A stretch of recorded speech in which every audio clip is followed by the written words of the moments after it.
Oh ni lah. Aduh. Pakcik. Ya saya.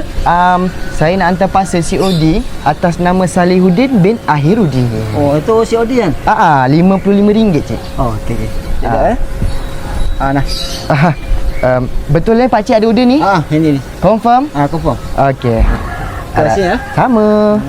Oh, hello. Ya, cik. Kenapa? Barang ni salah lah. Macam mana Aduh, kan saya dah tanya tadi. Ada order ke tak ada order? Video lain. Dia yang datang lain. Aduh, cik. Sekarang cik masalah barang tu saya dah delivered. Sekarang Acik tak nak tahu. Adik datang sekarang sebelum Acik buat dia polis. Cik. Mana boleh macam tu, cik? Kan saya dah... Cik order barang yang macam mana salah? Ni. Pakcik order yang macam ni. Aduh, cik. Yang acik nak tu kan pakcik boleh beza. Pakcik dah tua. Bukan masalah tua tak tua, cik. Kan barang ni kecil. Pakcik nak tu barang tu besar, cik. Habis tu macam mana sekarang barang ni? Astaghfirullahaladzim. Kalau acik report polis pun, mana boleh menang? Mana Ni. boleh macam tu?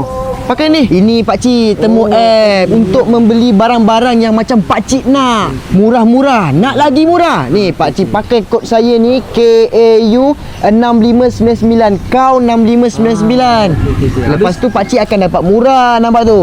Ni pakcik tengok. Galaxy Tab Samsung. Ni lah barang pakcik yang nak. Murah pun murah. Pakcik pakai je kod saya, settle. Beres tak? Okey. Tak apa. Ni pakcik ambil lah. Mana boleh ni saya punya. Okey. Betul barang ni macam mana? Disebabkan barang ni saya dah delivered. Kan pakcik? Macam ni je cik. Selipar saya cik terbang.